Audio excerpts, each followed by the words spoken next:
বিশ্বকাপ এলেই যেন পুরো পৃথিবী ভাগ হয়ে যায় দুই ভাগে, একদিকে ব্রাজিল, অন্যদিকে Argentina.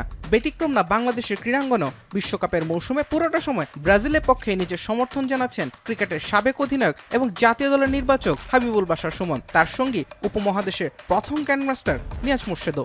Brazilian supporter, that doesn't mean I hate Argentina. আমরা ব্রাজিল তো 5 বার ওয়ার্ল্ড কাপ জিতেছি, কিন্তু দেখা যাক। অ্যাকচুয়ালি অরিজিনালি ব্রাজিলের সাপোর্টার, ওই যে R9-এর আমল থেকে, তখন থেকে আমি খুব পছন্দ করি। ও আমার ফেভারিট প্লেয়ার। আমি তো ছোটবেলা থেকে ব্রাজিল সাপোর্টার, সো আমি আশা করি ব্রাজিল ওয়ার্ল্ড চ্যাম্পিয়ন হবে ইনশাআল্লাহ। তবে হাবিবুল বাশার ব্রাজিলের পক্ষে সমর্থন দিল তার দুই সতীর্থ শাহরিয়ার নাফিস এবং মোহাম্মদ আশরাফুলের সমর্থন থাকছে আর্জেন্টিনার দিকে। টেবিল টেনিসে বাংলাদেশকে প্রথম পদক এনে দেয়া খই খই মারমাও সমর্থন দিচ্ছেন আলবিসেলেস্তেদের। আর্জেন্টিনার সাপোর্টার আমি। খেলা বোঝার পরে আসলে লাস্ট ইয়ারই আসলে লাস্ট ওয়ার্ল্ড কাপে আমরা চ্যাম্পিয়ন হয়েছি, তার আগে তো খালি হতাশ। তো আশা করব যে এবারও তারা ভালো করবেন। ফুটবল আসলে দেখা হয়, ক্লাব ফুটবলে পছন্দের টিমের খেলা দেখি। বিশ্বকাপ ফুটবল তো 4 বছর পর পর আসে, সেটা দেখব।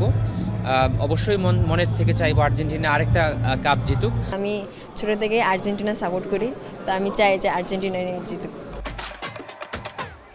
তবে ব্রাজিল আর আর্জেন্টিনার বাইরেও নজর রাখছেন খেলোয়াড়রা। তাকিয়ে আছি যে স্পেন কেমন করে।